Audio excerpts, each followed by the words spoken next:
Very healthy, super. Oats എന്നെ എടുക്കടാ.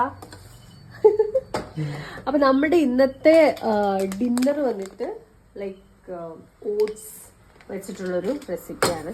പിന്നെ നമ്മുടെ കയ്യിൽ ആർക്കും വേണ്ടാത്ത 2 പഴങ്ങളുമുണ്ട്.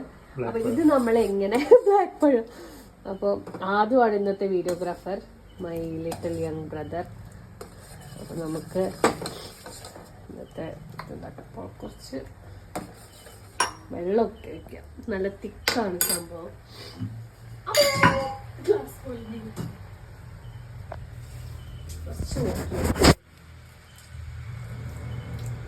എല്ലാം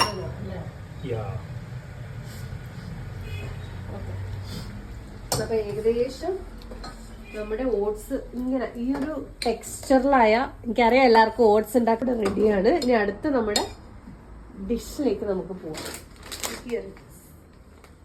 ഓക്കെ, കമോൺ.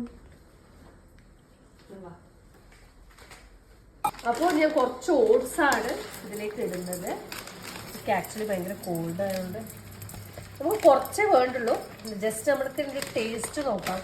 അപ്പോൾ ഓട്സ്, പിന്നെ നമ്മുടെ മിൽക്ക്, പാടൊക്കെ പൊക്കിയിട്ട് മിൽക്ക് ഇടാം. പിന്നെ ആർക്കും വേണ്ടാത്ത 2 പഴം, ഇതാണ് നമ്മൾ ഇടാൻ പോകുന്നത്. അപ്പോൾ പഴം ഞാൻ ജസ്റ്റ് കട്ട് ചെയ്തിട്ട് ഇടുന്നുണ്ട്. അതെ, പഴം ഇങ്ങനത്തെ ഒരു കളർ വന്നാൽ പിന്നെ ആരും കഴിക്കില്ല. അപ്പൊ ജസ്റ്റ് നമ്മൾ ഇങ്ങനെ ആക്കിയാൽ നമുക്ക് ഹെൽത്തി ആയിട്ട് അപ്പൊ ആർക്കും മനസ്സിലാവില്ല. ഇതാണ് നമ്മുടെ ഗുട്ടൻ. പക്ഷെ ബേക്കിംഗ് പൗഡറാണ് ഞാൻ പിന്നെ ഇടുന്നത്. ഇതെങ്ങനെ വരുന്നു എന്ന് ചോദിച്ചാൽ എനിക്ക് അറിഞ്ഞൂടാ. പിന്നെ ഏകദേശം എൻ്റെ ഒരു ലക്കിന് ഇടുകയാണ്. കൂടുതലായി പോയി. കുറച്ച് നമുക്ക് എടുത്ത് മറിച്ചാണ്.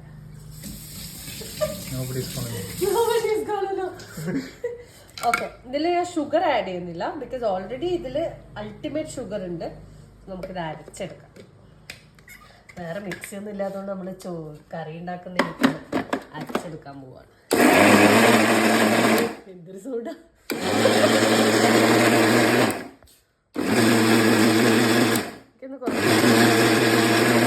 കുറച്ച് വെള്ളം ഒഴിക്കേണ്ടി വരും അല്ലേ?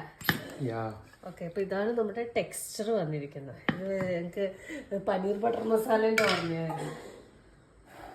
നമുക്കിനി കുറച്ചുകൂടി മിൽക്ക് ഇടാം. അപ്പൊ ഈ ഒരു ടെക്സ്ചറാണ് നമുക്ക് വേണ്ടത്. സോ ഞാൻ ഇതിൽ നിന്ന് തന്നെ ഡയറക്റ്റ് ആക്കാന്ന് വിചാരിക്കുന്നു. അതിന്